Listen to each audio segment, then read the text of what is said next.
సుందరగిరి అనే గ్రామంలో రాఘవయ్య కాంతమ్మ గారి కుటుంబం ఉంటుంది. వాళ్ళకి 2 కొడుకులు. పెద్దవాడు రవి, చిన్నవాడు సురేష్. రవికి పక్క ఊరి రామయ్య గారి అమ్మాయి కాంచనతో పెళ్లి జరిగి 2 సంవత్సరాలు గడిచాయి. ఆ మధ్యే సురేష్కి దూరపు బంధువుల అమ్మాయి భువనతో వివాహం జరిగింది. ఈరోజు భువన పుట్టినింటి నుండి మొదటిసారి తన భర్త సురేష్తో అత్తగారింటికొస్తుంది. చలికాలం ఉదయం తెల్లవారుజామున వంటింట్లో హడావిడిగా పనిచేస్తుంది కాంచన. కాంతమ్మ అప్పుడే వంటింట్లోకొచ్చింది. ఏమ్మా కాంచన, ఇంత చలిలో అప్పుడే లేచావా? అప్పుడే వంటింట్లో పని కూడా మొదలెట్టేసినట్టున్నావు. లేకపోతే ఎలా అత్తయ్యా? ఈరోజు చిన్న మరిది గారు, చిన్న కోడలు పెళ్లైన తరువాత మొదటిసారి మన ఇంటికొస్తున్నారు కదా. వాళ్ళొచ్చేసరికి అన్ని రకాల వంటలు సిద్ధంగా ఉండాలి కదా. అవునులే, వాళ్ళొస్తున్నారని రాత్రి నాకు నిద్రే పట్టలేదు. ఆ అమ్మాయి మనతో ఎలా ఉంటుందో ఏంటో. మీరు కంగారు పడకండి అత్తయ్యా. మన ఇంటికొచ్చాక ఎవ్వరైనా మన మనుషులైపోతారు. భువన కూడా అంతే. హాల్లో రాఘవయ్య గారు టెన్షన్గా లెక్కల పుస్తకం చూస్తుంటారు. రవి పక్కనే కూర్చున్నాడు. కాంచన కాఫీ కప్పులతో అక్కడికొచ్చింది. కాఫీ తీసుకోండి మావయ్య. ఏంటి ఉదయాన్నే అంత సీరియస్గా ఉన్నారు?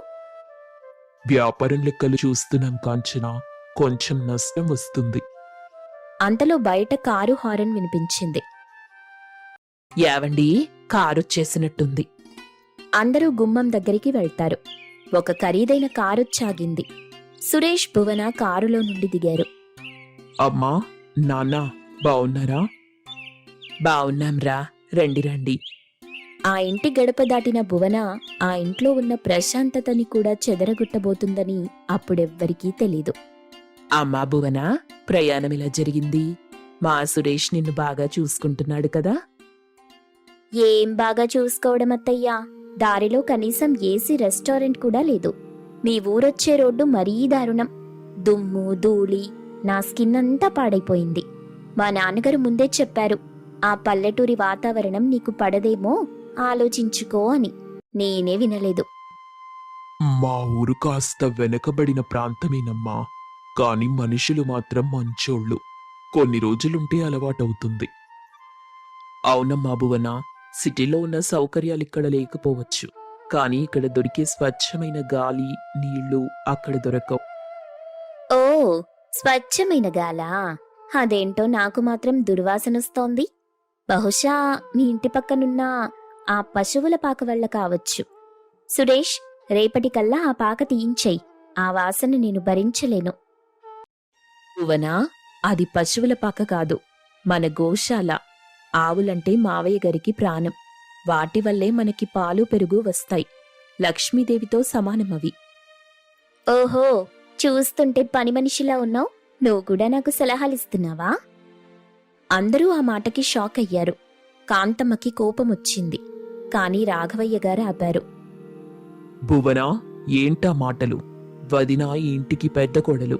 అమ్మ తరువాత అమ్మ లాంటిది. రెస్పెక్ట్ ఇవ్వాలి. రెస్పెక్ట్ ఇవ్వడానికి తను మీ నాన్నగారికి బిజినెస్ పార్ట్నరా, లేక మా నాన్నగారిలా కోట్లు సంపాదించిందా? సామాన్యమైన మధ్యతరగతి కుటుంబం కదా. మా స్థాయి వేరు, వాళ్ళ స్థాయి వేరు. తనింకా కొత్త కదా, సర్దుకోవడానికి టైం పడుతుంది. భువన, నువ్వు అలసిపోయావు కదా, నీ గది సిద్ధంగా ఉంది. వెళ్ళి ఫ్రెష్ అవ్వు, భోజనం వడ్డిస్తాను. నాకు ఆకలిగా లేదు. అయినా మీరు చేసే ఆ పప్పు చారు నేను తినలేను.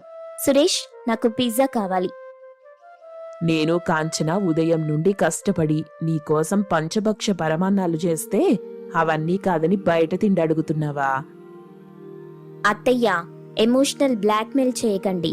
నాకు నచ్చింది నేను తింటాను. ఈ ఇంటి కోడలిగా వచ్చాను గాని జైలుకి ఖైదీలా రాలేదు. భువన విసురుగా తన గదిలోకి వెళ్ళిపోయింది. సురేష్ తలదించుకుంటాడు.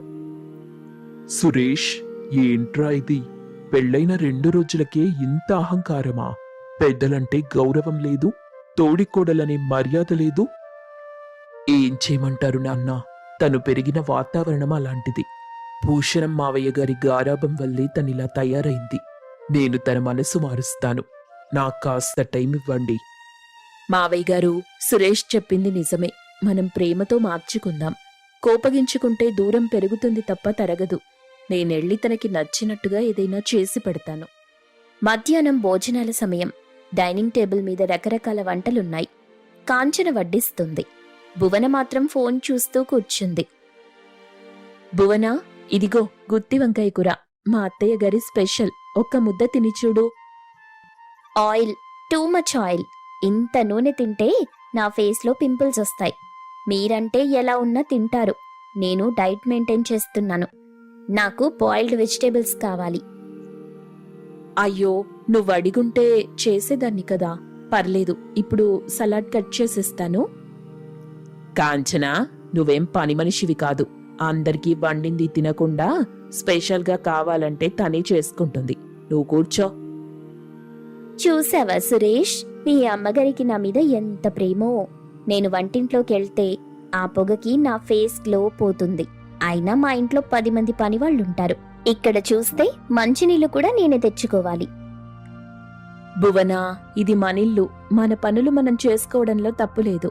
అయినా నేనున్నాను కదా, నీకేం కావాలన్నా చేసి పెడతాను. కాంచన ప్రేమగా భువనకి మంచినీళ్ల గ్లాస్ అందిస్తుంది. భువన కావాలనే చేత్తో గ్లాసు విడిచిపెడుతుంది. నీళ్లు కాంచన చీర మీద పడ్డాయి.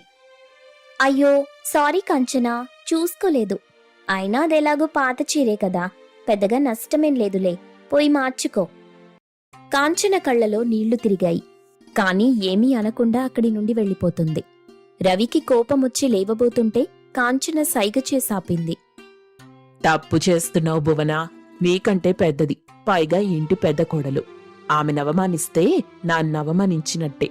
ఆ చీర పాతదే కావచ్చు, కాని ఆమె మనసు బంగారం. ఓహో, మీరంతా ఒక్కటన్నమాట. నన్నొంటరిని చేసి ఆడుకుంటున్నారు. సురేష్, చూస్తున్నావా మీ ఇంట్లో నాకు జరుగుతున్న అవమానం? భువనా, ప్లీజ్, చిన్న విషయానికి రాద్దంతం చెయ్యకు. నీదే తప్పు.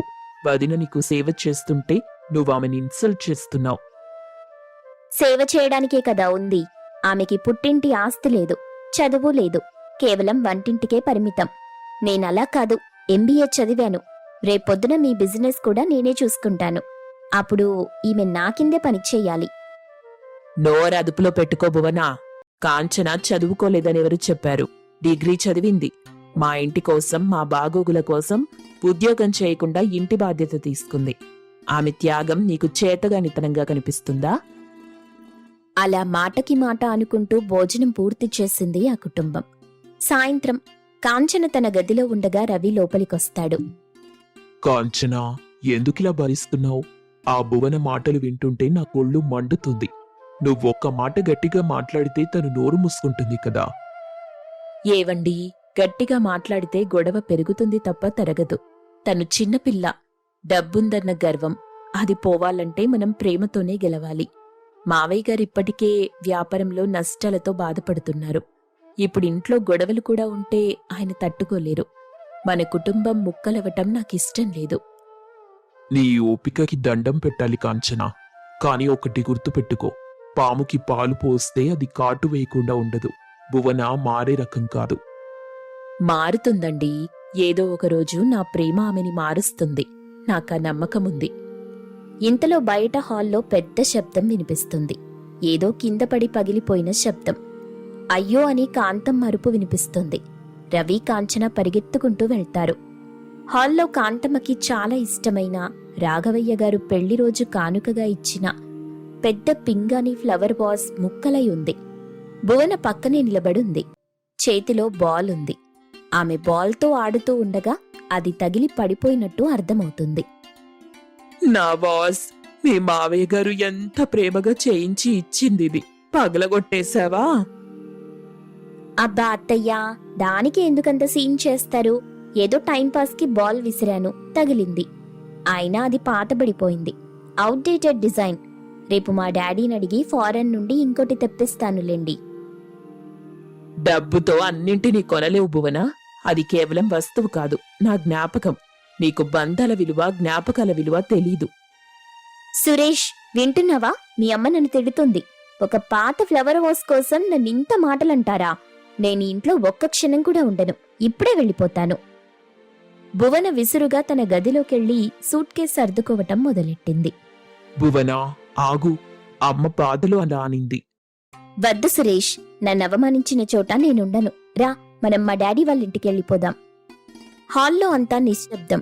కాంచన నెమ్మదిగా భువన గదిలోకెళ్ళింది. భువన, ఒక్క నిమిషం ఆగు. నువ్వడ్డురాకు. నీ అత్తయ్య చేసిన పనికి నువ్వు సంతోషిస్తున్నావు కదా.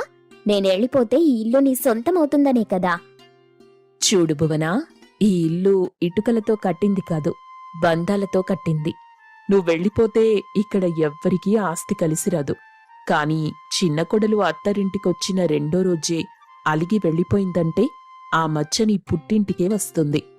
మీ నాన్నగారు భూషణం గారి పరువు బజారున పడుతుంది. ఆలోచించుకో. కాంచన మాటలకి భువన ఆలోచనలో పడింది. అత్తయ్య గారికి ఆ వాజ్ అంటే ప్రాణం. ఆ బాధలు అన్న మాటల్ని నువ్వు సీరియస్గా తీసుకుని వెళ్ళిపోతే రేపూరంతా మీ నాన్నగారి పెంపకం గురించి తప్పుగా మాట్లాడుకుంటారు. డబ్బున్న గర్వంతో అత్తమామల్ని వదిలేసొచ్చింది అంటారు. అది నీకిష్టమేనా? భువన కాంచన వైపు తీక్షణంగా చూస్తుంది. ఆమె ఈగో దెబ్బతింది. కాని కాంచన చెప్పింది నిజమేనని ఆమెకు అర్థమైంది. నన్ను బెదిరిస్తున్నావా కాంచనా? లేదు, జరగబోయేది చెప్తున్నాను. ఈ ఇంట్లో ఉండాలా వద్దా అనేది నీ ఇష్టం. కాని వెళ్లే ముందు ఒక్కసారి మీ నాన్నగారి పరువు గురించి ఆలోచించు. సరే, ఉంటాను. కాని నువ్వు చెప్పావని కాదు, మా డాడీ పరువు కోసం. కాని గుర్తుపెట్టుకో, ఈరోజు నన్నాపావు. కాని ఈ ఇంట్లో ఇకపై ప్రతిరోజు నాకు నచ్చినట్టే జరగాలి. లేకపోతే ఈ ఇంటిని నరకం చేస్తాను. ఉదయం పెరట్లో చలిలో బావి దగ్గర నీళ్లు తోడుతూ ఉంది కాంచన. హబ్బా, ఈరోజు చలి మరీ ఎక్కువగా ఉంది. చేతులు గడ్డకట్టుకుపోతున్నాయి. కాని ఏం చేస్తాం, పనులవ్వాలి కదా. అంతలో భువన అక్కడికొస్తుంది. Good morning కాంచనక్క. ఏంటి పొద్దున్నే అంత కష్టపడుతున్నావు? గుడ్ మార్నింగ్ భువన. ఏం లేదు, మోటార్ ఎందుకో రిపేర్ వచ్చింది. నీళ్లు రావట్లేదు. అందుకే బావిలో నుండి తోడుతున్నాను. వంటకి స్నానాలకి కావాలి కదా. అయ్యో పాపం. అవునక్క, నాకొక చిన్న హెల్ప్ కావాలి. చెప్పు భువన, ఏం కావాలి? అదేంటంటే గీజర్లో వచ్చే నీళ్లు నాకు పడటం లేదు. బావి నీళ్లు, అది కూడా కట్టెల పొయ్యి మీద కాచిన నీళ్లతో స్నానం చేస్తే స్కిన్ గ్లో అవుతుందంట. నా కోసం ఒక బిందె నీళ్లు కట్టెల పొయ్యి మీద కాచిస్తావా ప్లీజ్? కట్టెల పొయ్యి మీదనా? ఇప్పుడు ఈ చలిలో బయట పొయ్యి వెలిగించటం కష్టం భువన. పైగా కట్టెలన్నీ మంచుకి తడిసిపోయుంటాయి. చూసావా, అడిగిన వెంటనే సాకులు చెప్తున్నావు. ఏదో ఒక్క కోరిక అడిగాను, దానికి కూడా కష్టమంటే ఎలా? సర్లే, నా రాతింతే. ఆ గీజర్ నీళ్లే పోసుకొని నా అందం పాడు చేసుకుంటాను. అయ్యయ్యో, ఎందుకు భువన అంతలా బాధపడతావు? నీ స్కిన్ పాడవటం నాకెందుకు ఇష్టముంటుంది చెప్పు. ఉండు, ఇప్పుడే వెనక అటక మీదున్న ఎండుకట్టెలు దించి నీళ్లు కాస్తాను. నువ్వెళ్ళి గదిలో కూర్చోపో. థ్యాంక్స్ అక్క, నువ్వు చాలా మంచిదానివి. తొందరగా కానివ్వు, నాకు చలేస్తుంది. భువన లోపలికెళ్ళిపోతుంది. కాంచన ఆ చలిలో తడిసిన కట్టెలు సర్ది పొగ వస్తున్నా కష్టపడి ఊదుతూ మంట పెడుతుంది. ఉదయం అందరూ టిఫిన్ చేయడానికి డైనింగ్ టేబుల్ చుట్టూ కూర్చున్నారు. కాంచన ఇడ్లీ చట్నీ వడ్డిస్తుంది. అమ్మా కాంచన, ఈరోజు చట్నీ చాలా రుచిగా ఉంది. అల్లం వేసావా? అవును మావయ్య గారు, చలికాలం కదా, అల్లం వేస్తే గొంతుకు మంచిదని వేశాను. అక్క, నాకు ఇడ్లీ బోర్ కొట్టేసింది. అయినా ఈ చలికాలంలో ఎవరైనా ఇడ్లీ తింటారా? నాకు వేడి వేడిగా నువ్వుల లడ్డూలు, అరిసెలు తినాలనుంది. మా పుట్టింట్లో ఈ సీజన్లో బ్రేక్ఫాస్ట్లో స్వీట్స్ కూడా పెట్టేవాళ్లు. భువన, అవి చెయ్యాలంటే చాలా టైం పడుతుంది. పిండి దంచాలి, పాకం పట్టాలి, అదంతా పెద్ద ప్రాసెస్. అవును భువన, వదిన ఉదయం నుండి పనిచేస్తూనే ఉంది. ఇప్పుడు మళ్ళీ స్వీట్స్ అంటే కష్టం కదా. అయ్యో, నేను ఆర్డర్ వేయలేదు కదా సురేష్. నాకు ఆశగా అనిపించింది, అడిగానంతే. మా అమ్మ అయితే నేను అడగ్గానే చేసి పెట్టేది. ఇక్కడ అమ్మ లేదు కదా, కాంచనక్క అమ్మలా చూసుకుంటుందని అనుకున్నాను. కాని పాపం అక్కకి కష్టం కదా. వద్దులేండి, నేను ఈ చప్పటి ఇడ్లీలే తింటాను. అయ్యో, భువన అంత ఆశగా అడుగుతుంటే కాదనటం ఎందుకు? తప్పకుండా అత్తయ్యా, భువన అడిగితే చెయ్యకుండా ఉంటానా? సాయంత్రం కల్లా వేడివేడి అరిసెలు, నువ్వుల లడ్డూలు రెడీ చేస్తాను. భువన, నువ్వు బాధపడకు. నిజంగానా అక్క? Thank you so much. Kanchana మరోసారి పనిలో మునిగిపోయింది. ఒక్కతే అన్నీ చేసుకుంటూ అలుపు లేకుండా పనిచేస్తోంది. కాంచన వంటింట్లో అరిసెలు చేస్తుంటే హాల్లో భువన కాంతమ్మ కబుర్లు చెప్పుకుంటున్నారు. ఆహా, వాసన అదిరిపోతోంది. కాంచన వంట చేస్తే ఆ రుచే వేరు. కాంచన చేతి వంట గురించి ఊరంతా చెప్పుకుంటారు. అవునత్తయ్యా, అక్క బాగానే చేస్తుంది. కానీ ఏంటి భువనా? ఏం లేదత్తయ్యా, నేను చెప్పకూడదు కానీ మీరు చాలా అమాయకులు. నేనమాయకురాలినా? ఎందుకలా అంటున్నావు? మరేం లేదు, ఇప్పుడు అక్క ఇంత కష్టపడి వంటలు చేస్తుంది కదా, అదంతా మన మీదున్న ప్రేమతో అనుకుంటున్నారా? మరి కాకపోతే ఇంకెందుకమ్మా? అత్తయ్యా, ఈ రోజుల్లో ఎవరూ స్వార్థం లేకుండా పని చెయ్యరు. అక్కకి ఒక ప్లాన్ ఉంది. ఇలా అందర్నీ మచ్చిక చేసుకుని మంచి పేరు తెచ్చుకొని రేపు ఆస్తి మొత్తం తన పేరు మీద రాయించుకోవాలని చూస్తుంది. ఏంటి? ఆస్తి కోసమా? చచ్చ, కాంచన లాంటిది కాదు. 2 ఏళ్లుగా చూస్తున్నానుగా. మనుషులు పైకి కనిపించేలా ఉండరత్తయ్యా. మొన్న అక్క వంటింట్లో ఎవరితోనో ఫోన్ మాట్లాడుతుంటే విన్నాను. అత్తయ్యకి వయసైపోయింది, ఆవిడకేం తెలుసు, తాళాలన్నీ నా దగ్గరే ఉంటాయి, మెల్లగా ఒక్కోటి మా పుట్టింటికి పంపించేస్తాను అంటుంది. ఏంటి? నిజంగానా? కాంచన అలా అనిందా? నేనెందుకు అబద్ధం చెప్తానత్తయ్యా, నాకేం తక్కువ? నా పుట్టింటి ఆస్తి నాకుంది, కానీ మీరంటే నాకు గౌరవం. భువన వేసిన అసూయా బీజం కాంతమ్మ మనసులో మెల్లగా ఎక్కటం మొదలైంది. కాసేపటికి కాంచన వేడివేడి అరిసెలు ప్లేట్లో పెట్టుకుని హాల్లోకొస్తుంది. అత్తయ్యా, భువనా, ఇదిగోండి వేడివేడి అరిసెలు, రుచి చూడండి. నాకేమొద్దులే, ఆ భువనకి పెట్టు, తనకే కదా ఇవన్నీ. అత్తయ్యా, ఒక్కటి తినండి, నేను మీకోసం నెయ్యి కూడా వేశాను. వద్దన్నానుగా, ఎందుకు బలవంతం చేస్తావు? నీ పెత్తనం వంటింట్లోనే కాదు, నేనేం తినాలో తినకూడదో డిసైడ్ చేసే వరకు వచ్చిందా? అత్తయ్యా, ప్రేమతో అడిగాను. అక్క, అత్తయ్యకిష్టం లేనప్పుడు ఎందుకు విసిగిస్తావు? అలా అంటూనే ప్లేట్ని తీసుకుంది భువన. కొంచెం గట్టిగా ఉన్నాయి, అయినా పర్లేదులే, కష్టపడ్డావు కదా. సరే భువన, నెక్స్ట్ టైం ఇంకా బాగా చేస్తాను. కాంచన వంటింట్లోకి వెళ్ళింది. కాంతమ్మ ఇంకా కోపంగానే చూస్తుంది. చూసారా అత్తయ్య, మీరు వద్దన్నా కూడా ఇలా బలవంతం చేసిందో? రేపు ఆస్తి కాగితాల మీద కూడా ఇలాగే బలవంతంగా సంతకం పెట్టించుకుంటుందేమో, జాగ్రత్తగా ఉండండి. నిజమే భువన, నాకు కూడా కొంచెం అలాగే అనిపిస్తుంది. దాని ప్రవర్తనలో మార్పు కనిపిస్తుంది. ఇన్నాళ్ళు మంచిదానిలా నటించి ఇప్పుడు అసలు రంగు బయట పెడుతుంది. కాసేపటి తరువాత భువన కాంచన దగ్గరికెళ్ళి, కొంచెం నా బట్టలుతుకుతావా అక్క? సరే భువన. పెరట్లో బట్టలుతుకుతుండగా రవి చూశాడు. రాత్రి సమయం అందరూ హాల్లో ఉంటారు. కాంచనా, ఈ రోజు నువ్వు చేసిన వంకాయ కూర అద్భుతం. నీ చేతిలో ఏదో మాయుంది తల్లి. అవును నాన్న, కాంచన ఏది చేసినా బావుంటుంది. ఈరోజు భువన చీరలు తక్కడానికి పాపం పగలు కూడా రెస్ట్ తీసుకోలేదు. అవునా? భువన చీరలు కాంచను ఉతికిందా? భువన, నీ పనులు నువ్వు చేసుకోవచ్చు కదమ్మా. మావయ్య గారు, నేనెక్కడ కష్టపెట్టాను? అక్కే ఉతుకుతానంది. ఇప్పుడు అందరి ముందు నేనే పని చెప్పినట్టు మీరు నన్ననుకుంటున్నారు. భువన, నువ్వే కదా అడిగావు. చూసారా, అబద్ధాలు కూడా ఆడుతుంది. అత్తయ్య, మీరైనా చెప్పండి. ఉదయం నుండి అక్కే నా వెంట పడుతుంది, నేను వద్దన్నా వినట్లేదు. చాలు కాంచన, ఇంకా ఎంతకాలం ఈ నాటకాలు? భువన చిన్నపిల్ల, నువ్వు కావాలని ఆ పనులు ఈ పనులు చేసి అందరి ముందు త్యాగమూర్తిలా ఫోజులు కొడుతున్నావు. అత్తయ్య, మీరు కూడా నన్ను అనుమానిస్తున్నారా? నేనెప్పుడైనా అలా చేశానా? మనిషి మనసులో ఏముందో ఎవరికి తెలుసు. అధికారం అంతా నీ చేతిలోనే ఉండాలి, అందరూ నిన్నే పొగడాలి, అదే కదా నీ కోరిక. అమ్మా, ఏం మాట్లాడుతున్నావు? కాంచన గురించి తెలీదా నీకు? ఆమె అబద్ధం ఎందుకు చెప్తుంది? నువ్వు నోర్ముయ్ రవి, పెళ్ళం చాటు మగాడిలా తయారయ్యావు. వద్దత్తయ్యా, నా వల్లే కదా గొడవ. సురేష్, మనం వెళ్ళిపోదాం పదా. భువన, కూర్చో. అమ్మా, నువ్వు శాంతించు. ఏదో చిన్న మిస్కమ్యూనికేషన్ జరుగుంటుంది. మిస్కమ్యూనికేషన్ కాదురా, కాంచన ఇన్నాళ్ళు బీరువా తాళాలు తన దగ్గరే ఉంచుకుంది. ఆ తాళాల గుత్తిటివ్వు, ఇకపై ఇంటి పెత్తనం నేను చూసుకుంటాను. లేదా భువన చూసుకుంటుంది. కాంచన నిర్ఘాంతపోయింది. కన్నీళ్లతో తన తాళాల గుత్తి తీసి టేబుల్ మీద పెట్టింది. కాంతమ్మ, తొందరపడుతున్నావు. కాంచిన బంగారం.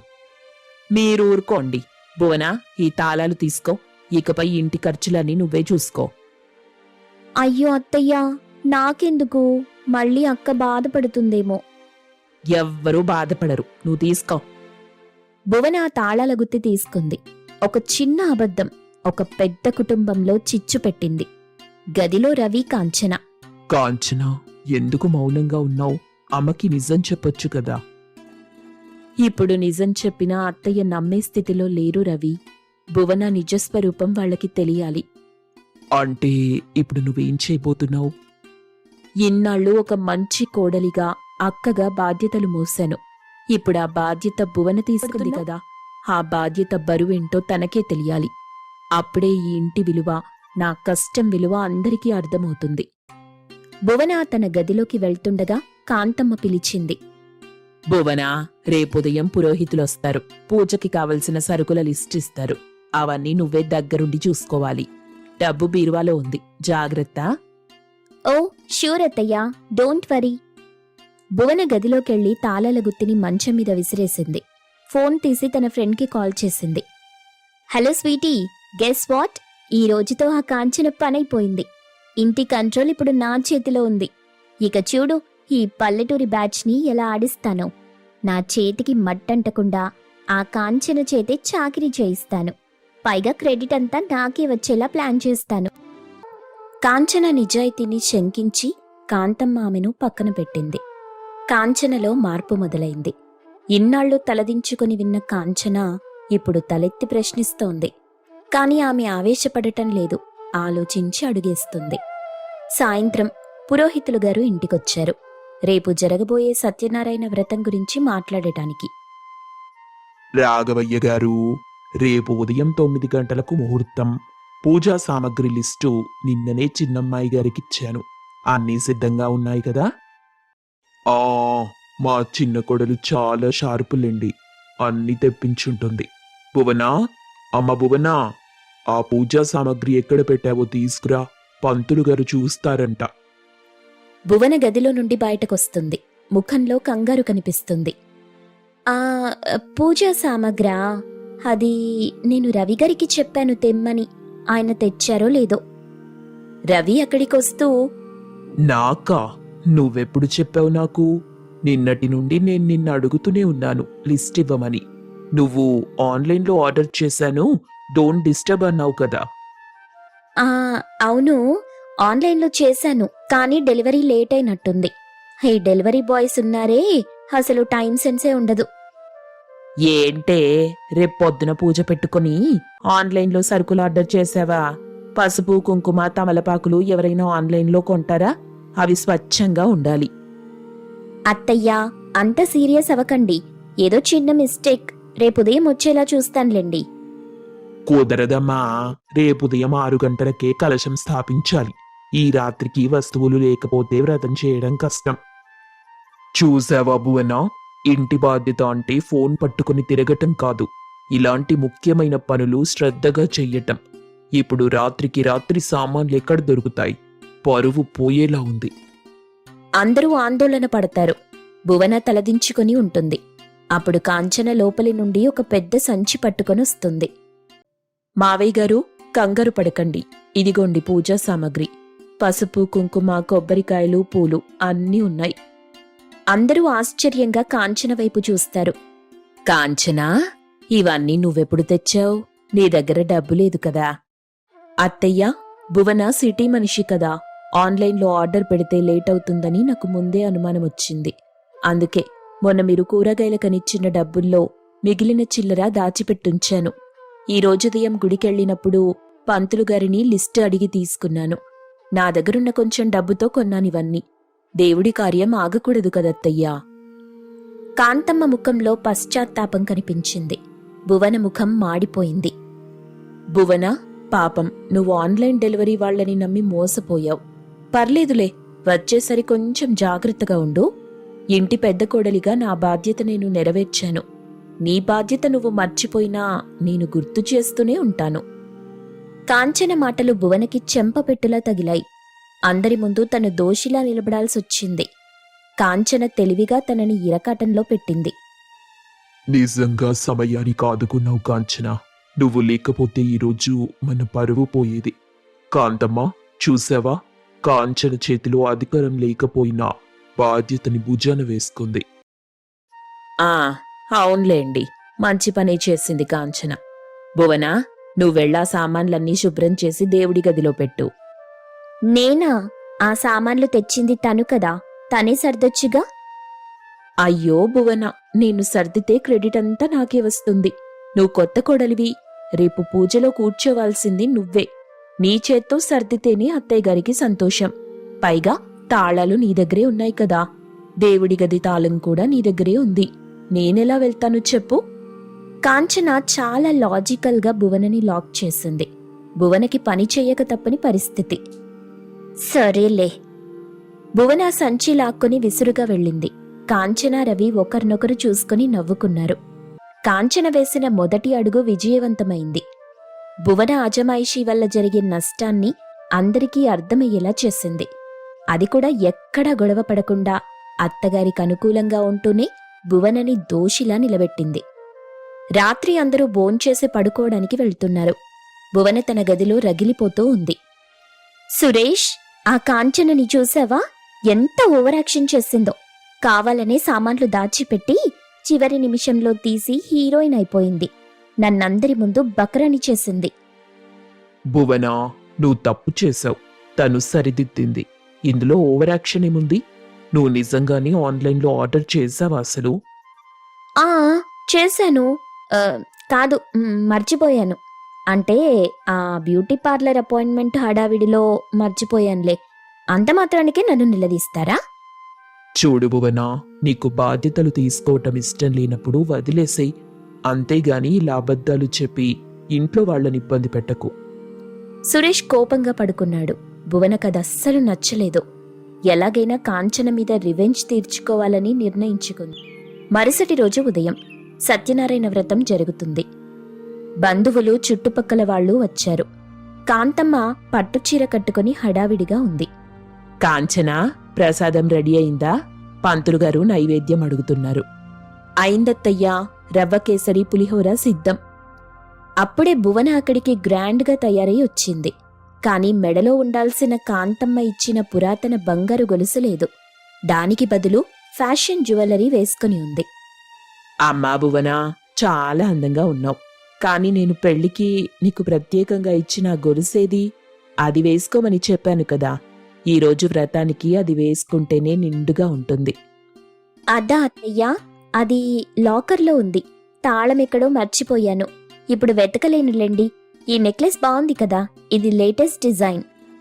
లాకర్లో ఉందా భువనా? నిన్న రాత్రి నువ్వు డ్రెస్సింగ్ టేబుల్ మీద అన్ని నగలు తీసి పెట్టుకున్నావు కదా, నేను చూశాను. లాకర్లో పెట్టడం నేను చూడలేదే. నువ్వు నా గదిలోకి దొంగచాటుగా ఎందుకు చూస్తున్నావు? నేను లాకర్లోనే పెట్టాను.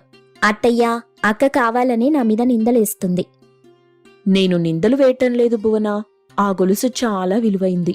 మావయ్య గారు అది మా అమ్మమ్మ గారి గుర్తు అని ఎంతో అపురూపంగా దాచారు. ఒకసారి వెళ్ళి చూడు. అవునమ్మా భువన, అది నాకు సెంటిమెంట్. ఒకసారి వెళ్ళి తీసుకురా, అందరూ చూస్తారు. భువనకి చెమటలు పట్టాయి. నేనెళ్లను అని మొండికేసింది. కాని అందరూ అడిగేసరికి తప్పక గదిలోకెళ్ళింది. కాంచన కూడా వెనకాలే వెళ్తుంది. భువన బీరువా అంతా వెతుకుతున్నట్టు నటిస్తుంది. కనిపించలేదు, ఎక్కడ పెట్టానో ఏంటో. భువనా, ఆ గొలుసు బీరువాలో లేదని నాకు తెలుసు. నీకేం తెలుసు? నిన్న సాయంత్రం నువ్వు మీ అమ్మగారితో ఫోన్లో మాట్లాడటం నేను విన్నాను. డబ్బులు అర్జెంటుగా కావాలి, డాడీకి తెలియకుండా పంపించు అని అడిగితే నువ్వు ఆ గొలుసును తాకట్టు పెట్టి డబ్బు పంపించావు కదా. భువన షాక్ తింటుంది. కాంచనకి ఇంత విషయం ఎలా తెలిసిందని భయపడుతుంది. అబద్ధం, నేనలా చేయలేదు. అబద్ధం చెప్పకు భువనా. ఆ షాపు రసీదు నువ్వు డస్ట్బిన్లో పడేస్తే చూశాను. ఇదిగో అది అని కాంచన ఆ రసీదుని చూపిస్తుంది. భువన ముఖం పాలిపోతుంది. అక్కా, ప్లీజ్ ఈ విషయం అత్తయ్యకి చెప్పకు. మా అమ్మ ఫ్రెండ్కి హెల్త్ బాగోలేదు. అర్జెంటుగా డబ్బు కావాలంటే డాడీ ఇవ్వనన్నారంట. అందుకే ఇలా చేశాను. ప్లీజ్ అక్క, నా పరువు తీయకు. పరువు గురించి నువ్వు మాట్లాడకూడదు భువన. ఆ గొలుసు అత్తయ్య గారి నమ్మకం. దాన్ని నువ్వు అమ్మేశావు. ఇప్పుడు నేను ఈ రసీదు తీసుకెళ్లి అత్తయ్యకి చూపిస్తే ఈ ఇంట్లో నీ స్థానం ఏమవుతుందో ఊహించుకో. అక్క, నేను తప్పు చేశాను. నన్ను క్షమించు. ఇకపై నీ మాట వింటాను. సరే, ఈ ఒక్కసారికి నిన్ను కాపాడుతాను. కాని ఒక్క షరతు. ఏంటక్కా? ఏమైనా చెప్పు, చేస్తాను.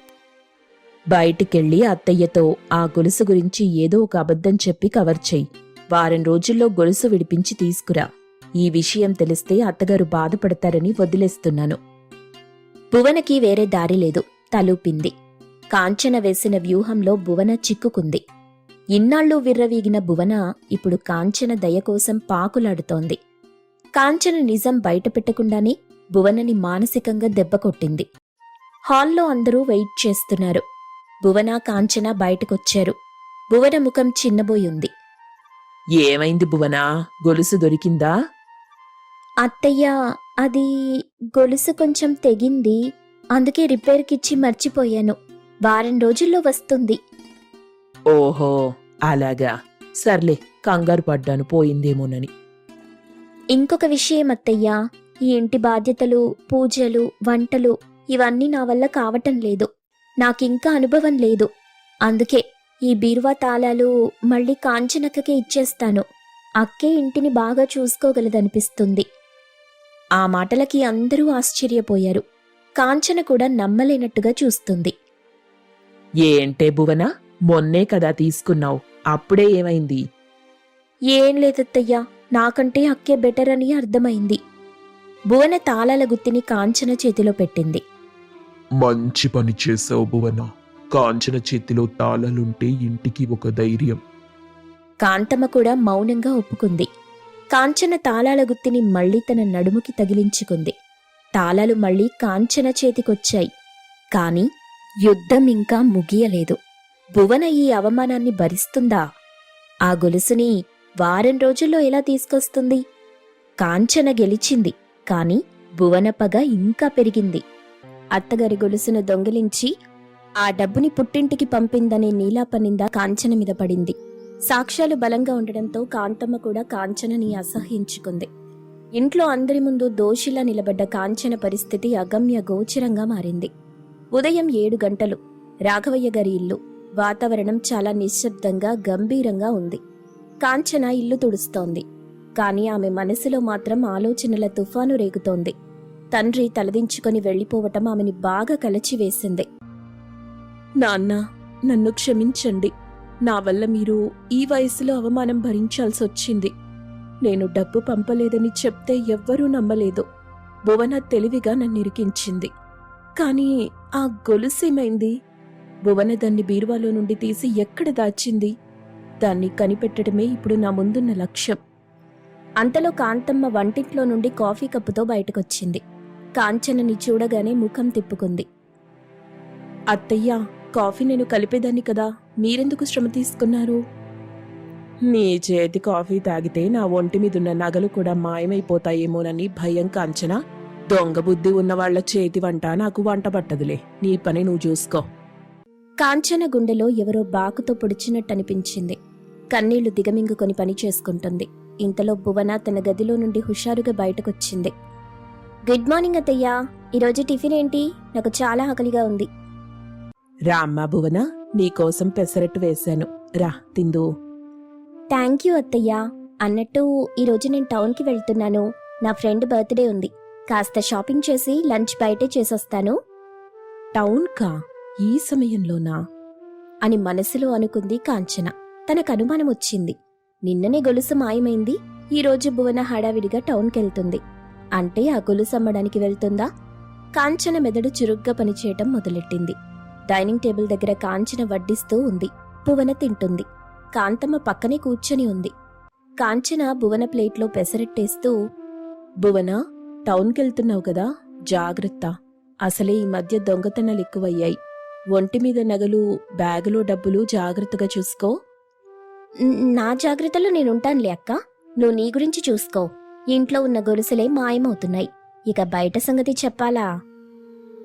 నిజమే భువన, ఇంట్లో దొంగలుంటే బయట వాళ్ళనని లాభమేముంది. భువన టిఫిన్ చేసి రూంలోకెళ్ళి ఒక బ్యాగ్తో వచ్చింది. ఆ బ్యాగ్ చూడగానే కాంచనకి అనుమానంగా అనిపించింది. భువన, ఆ బ్యాగ్ చాలా బరువుగా ఉన్నట్టుంది. ఏం పెట్టావందులో? ఏముంటాయి, నా మేకప్ కిట్, వాటర్ బాటిల్, అంతే. ఎందుకంత ఎంక్వైరీ చేస్తున్నావు? ఏం లేదులే, నువ్వు వెళ్లే దారిలో ఆంజనేయ స్వామి గుడుంది కదా, మా నాన్నగారికి ఆరోగ్యం బాలేదని బాగుండాలని మొక్కుకున్నాను. ఒక 101 రూపాయలు హుండీలో వేస్తావా? సరే ఇవ్వు, తొందరగా ఇవ్వు, నాకు లేట్ అవుతుంది. కాంచన వంటింట్లోకి వెళ్లి డబ్బు తెచ్చింది. కాని ఆమె అసలు ఉద్దేశం వేరు. భువనాని ఎలాగైనా ఆపాలి. ఆ బ్యాగ్లో ఏముందో చూడాలి. భువన బయలుదేరడానికి సిద్ధమవుతుంది. సరే అత్తయ్య, నేను వెళ్ళొస్తాను. సాయంత్రం వరకు వచ్చేస్తాను. జాగ్రత్తమ్మా, డ్రైవర్ని తీసుకెళ్ళు. వద్దులే అత్తయ్యా, నేను క్యాబ్ బుక్ చేసుకుంటాను. భువన గుమ్మం దాటబోతుండగా కాంచన అడ్డొచ్చింది. భువన, ఒక్క నిమిషం ఆగు. మళ్ళీ ఏంటక్కా? ఈరోజు సాయంత్రం వరకు వస్తానన్నావు కదా, అప్పటి వరకు నీకు ఆకలేస్తుంది. బయట ఏం తిన్నా ఇంటి తిండిలా ఉండదు కదా. నేనిప్పుడే సేమియా పాయసం చేశాను, ఒక స్పూన్ తిని వెళ్ళు. అవును భువన, కాంచన చెప్పింది నిజమే, ఒక ముద్ద తినెళ్ళు. హబ్బా, ఈ సెంటిమెంట్లు నాకు చిరాకత్తయ్యా. నాకు టైం లేదు, వెళ్తాను. ప్లీజ్ భువన, నా మీద కోపం ఉండొచ్చు, కానీ తిండి మీదొద్దు. ఇదిగో స్పూన్, ఇక్కడే తినెళ్ళు, నేను పట్టుకుంటాను బ్యాగ్. కాంచన చెయ్యి చాచి భువన భుజం మీదున్న బ్యాగ్ తీసుకోబోయింది. భువన వెంటనే వెనక్కి తగ్గింది.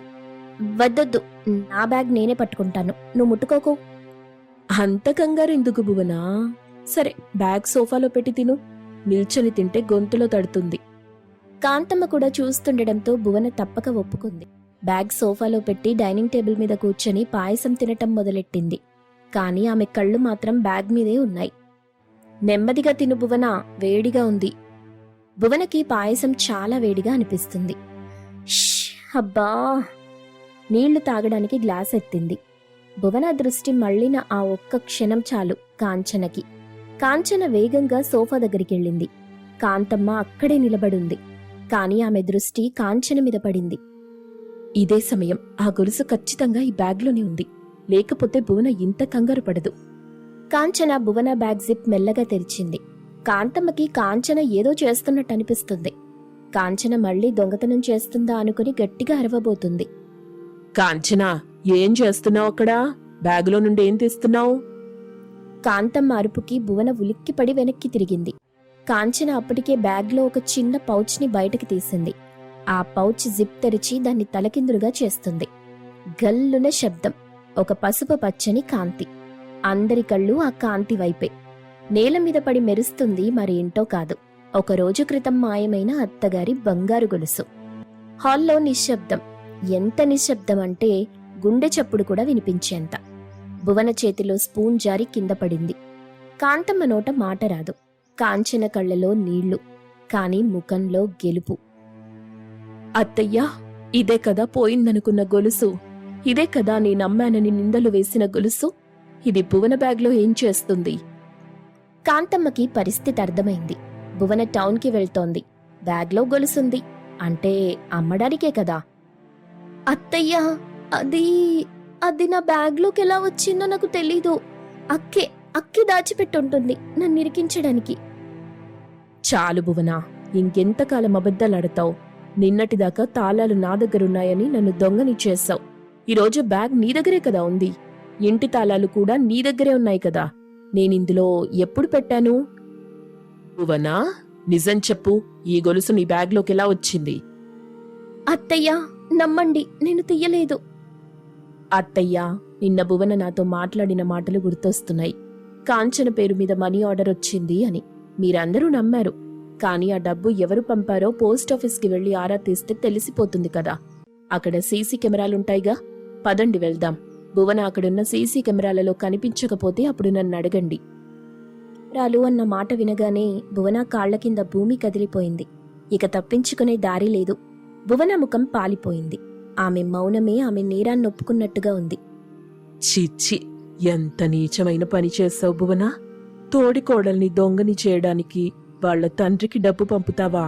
సొంత అత్తగారి నగనమ్ముకోవడానికి చూస్తావా? నీకు డబ్బంటే పిచ్చని తెలుసుగాని మనిషంటే ఇంత చులకనా? క్షమించండి అత్తయ్య, నా ఫ్రెండ్స్ ముందు గొప్పలు చెప్పుకోవడానికి అప్పులు చేశాను. అవి తీర్చడానికే ఈ గొలుసు. అలాగే అక్క మీద పగ, 2 పనులు ఒకేసారి అవుతాయని ఇలా ప్లాన్ చేశాను. ప్లాన్ చేశావా? కాంచన లాంటి అమాయకురాలి మీద కుట్రలు పన్నావా? నీ వల్ల ఆ రామయ్య గారు ఎంత బాధపడ్డారో తెలుసా? ఆయన కూతురు దొంగ అని కుమిలిపోయారు. కాంచన రాత్రంతా ఏడ్చింది. దానికి కారణం నువ్వే కదా. కాంతమ్మకి తన తప్పు తెలిసొచ్చింది. కాంచనని అవమానించినందుకు పశ్చాత్తాపంతో ఆమె గుండె రగిలిపోతోంది. కాంచన, నన్ను క్షమించు తల్లి. కళ్లతో చూసిందే నమ్మాను గాని మనసు చెప్పింది వినలేకపోయాను. నిన్ను చాలా మాటలన్నాను. నన్ను క్షమించు.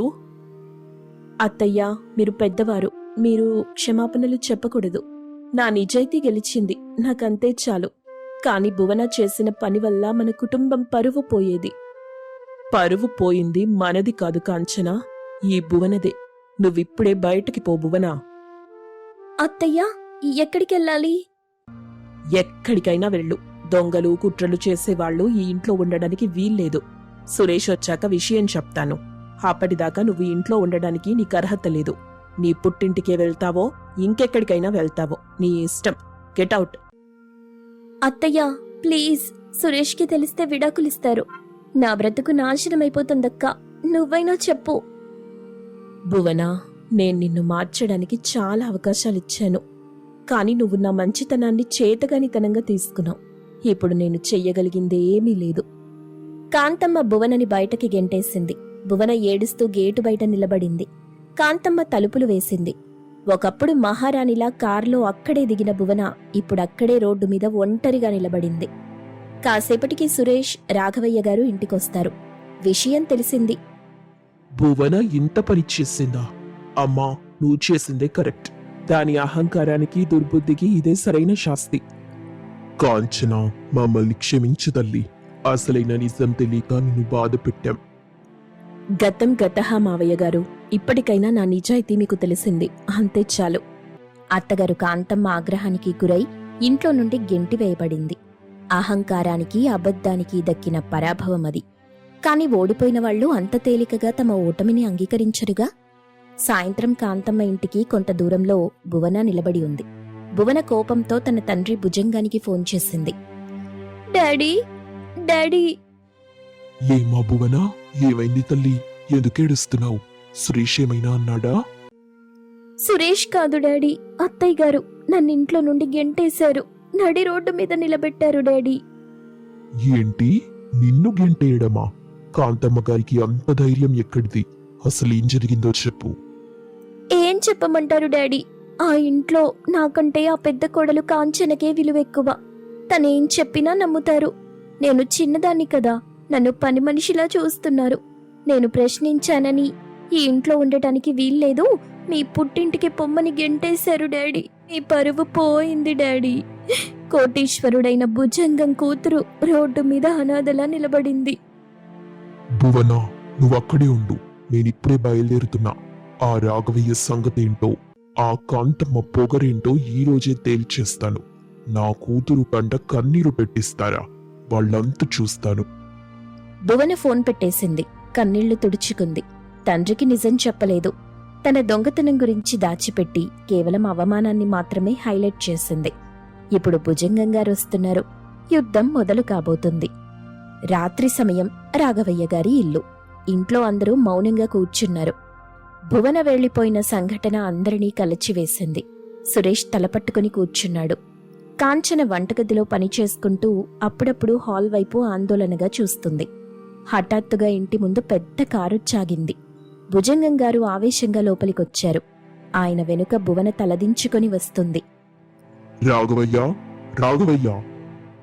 రండి బావగారు, రండి. ఏంటి ఇంత ఆవేశంగా వచ్చారు? కూర్చోండి. కూర్చోవడానికి రాలేదు రాఘవయ్య, నిలదీయడానికి వచ్చాను. ఏమనుకుంటున్నారు అసలు మీరు? దూరం చుట్టాలు కదా అని నా స్థాయి కాకపోయినా ఒక్కగానొక్క కూతుర్ని మీ ఇంటికిచ్చాను. అలాంటిది నా బిడ్డని రోడ్డు మీద నిలబెడతారా? మీకెంత ధైర్యం? అన్నయ్య గారు, ముందో విషయం తెలుసుకోండి. మేమేం కారణం లేకుండా పంపలేదు. ఏం తెలుసుకోవాలి కాంతమ్మా? నా కూతురు ఫోన్లో ఏడుస్తుంటే గుండె తరుక్కుపోయింది. డాడీ, కాంచనక్క చెప్పింది విని నన్ను గెంటేశారు అని చెప్పింది. ఇదేనా మీరు చేసేది? మీ పెద్ద కోడలు పేదింటి పిల్ల అని ఆమెని నెత్తిన పెట్టుకొని నా కూతురుని కాలి కింద చెప్పులా చూస్తారా? మావయ్య గారు, మాటలు జాగ్రత్తగా రానివ్వండి. కాంచన పేదింటి పిల్లే కావచ్చు, కానీ గుణవంతురాలు. భువనలా తప్పు చెయ్యదు. ఏయ్ రవి, పెద్దవాళ్ళు మాట్లాడుతున్నప్పుడు మధ్యలో రాకు. నా కూతురు ఏం తప్పు చేసిందయ్యా? ఆ కాంచన మీద ఈగ వారితే సహించరు, నా కూతురు మాత్రం బానిసలా పనిచేయాలా? బాబాయ్ గారు, మీరు ఆవేశంలో ఉన్నారు. భువన మీకేం చెప్పిందో తెలీదు, కానీ ఇక్కడ జరిగింది మీకు తెలియాలి. నువ్వు మాట్లాడకు కాంచన, ఇదంతా నీ వల్లే. నువ్వే నా కూతురు మీద చాడీలు చెప్పి ఇంట్లో నుండి గెంటేయించుంటావు. నా కూతురు సుఖపడుతుందనుకుంటే నరకం చూపిస్తున్నారు. అన్నయ్య గారు, ఇంకా చాలా ఆపండి. మీ కూతురు చేసిన ఘనకార్యాలు వింటే మీరే తలదించుకుంటారు. ఏం చేసింది నా కూతురు? ఎవరినైనా హత్య చేసిందా, లేక ఎవరి ఆస్తైనా కాజేసిందా? ఆస్తి కాజేయటమే కాదు, అంతకంటే ఎక్కువే చేసింది. ఇంటి బాధ్యత తీసుకోమంటే పారిపోయింది. అది భరించాం.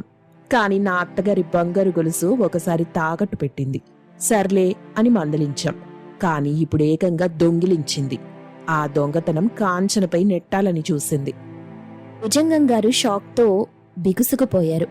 భువన తండ్రి వెనుక దాక్కోవడానికి ప్రయత్నించింది. ఏంటి, దొంగతనమా? నా కూతురు దొంగతనం చేయటమేంటి? కోట్ల ఆస్తి ఉన్న నా బిడ్డకి ఆ గొలుసొక లెక్క? అబద్ధం. నిజం బావగారు, ఇదిగో సాక్ష్యం. భువన తాకట్టు పెట్టిన రసీదు. తన స్నేహితుల ముందు గొప్పలకి పోయి అప్పులు చేసి వాటిని తీర్చడానికి ఇంట్లో నగలు మాయం చేసింది. అంతటితో ఆగలేదు బాబాయ్ గారు. ఆ నేరాన్ని నా మీద నెట్టడానికి చూసింది. మా నాన్నగారి అమాయకత్వాన్ని అడ్డం పెట్టుకుని నేనా నగలమ్మి పుట్టింటికి డబ్బు పంపానని అబద్ధపు సాక్ష్యాలు సృష్టించింది. ఒక ఆడపిల్ల అయ్యుండి తోటి ఆడదాని మీద ఇంత నింద వేయడానికి భువనకి మనసెలా వచ్చిందండి? ఇంకా వినండి. అంత బయటపడ్డాక కూడా పశ్చాత్తాపం లేదు. ఆ గొలుసుని మళ్లీ అమ్మి డబ్బు చేసుకోవడానికి బ్యాగులో పెట్టుకెళ్తుంటే కాంచన పట్టుకుంది. సాక్ష్యాధారాలతో సహా దొరికినా కూడా ఇంకా బుకాయిస్తుంది. ఇలాంటి దొంగబుద్ధున్న మనిషిని మా ఇంట్లో ఎలా ఉంచుకోమంటారు? రాఘవయ్య, కాంతమ్మ, కాంచన ఒక్కొక్కరుగా చెప్పిన నిజాలు వింటే భుజంగం గారికి నోట మాట రాలేదు. తన కూతురు ఇంత పని చేసిందా? తన పెంపకం ఇంతగా విఫలమైందా? భువన వైపు తిరిగాడు. భువన తలదించుకుని ఏడుస్తుంది. భువనా, వీళ్ళు చెప్తుంది నిజమేనా? నువ్వు దొంగతనం చేసావా? కాంచన మీద నింద వేసావా? డాడీ, నన్ను క్షమించండి. ఏదో తెలియక చేశాను.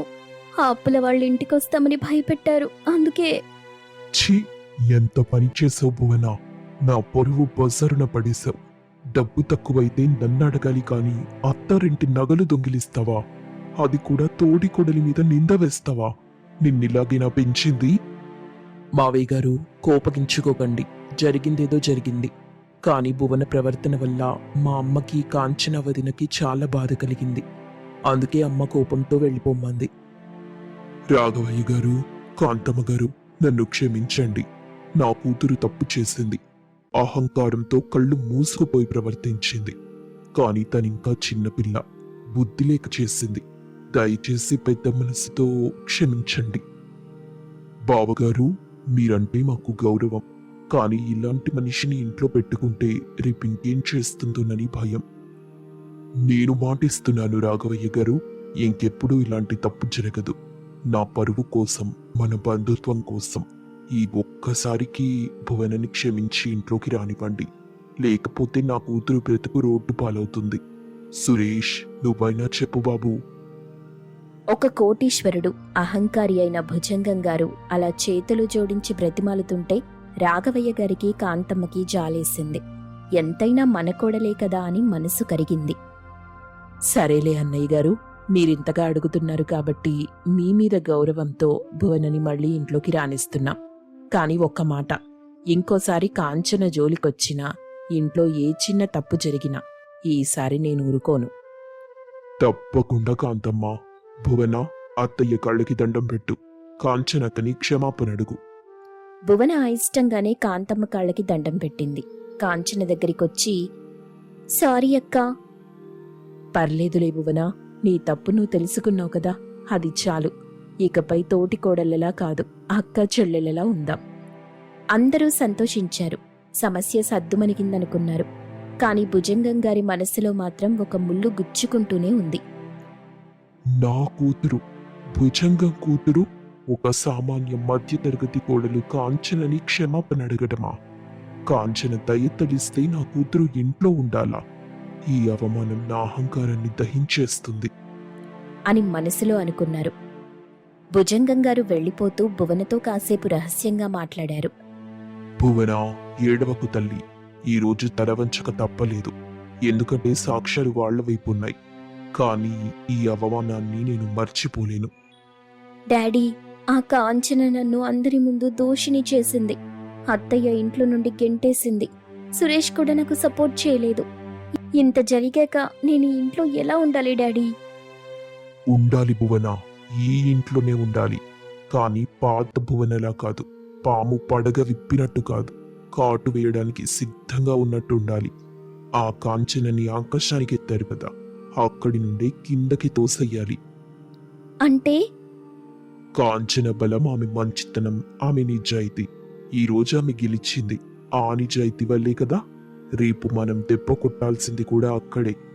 ఆమె నిజాయితీనే ఆమెకి ఉరితాడు కావాలి. కాంతమ్మకి కాంచన మీద ఉన్న నమ్మకం ముక్కలవ్వాలి. అప్పుడు నిన్ను గెంటేసినట్టే కాంచనని కూడా ఇంట్లో నుండి మెడపట్టి గెంటేయాలి. అప్పుడు నా కడుపు మంట చల్లారుతుంది. ఖచ్చితంగా డాడీ, ఈసారి నేను తొందరపడను. కాంచనని నమ్మిస్తాను. మంచిదానిలా నటిస్తాను. గోతిలో పడే సమయం వచ్చాక వెన్నుపోటు పొడుస్తాను. Very good. నేను బయట నుండి ఏం చెయ్యాలో అది చేస్తాను. నువ్వు లోపలుండి పని కానివ్వు. వెళ్ళొస్తాను. భుజంగం గారు వెళ్లిపోయారు. భువన కళ్లలో నీళ్లు ఆరిపోయాయి. ఇప్పుడక్కడ మండుతున్నది పగ. హాల్లో అందరూ ప్రశాంతంగా మాట్లాడుకుంటున్నారు.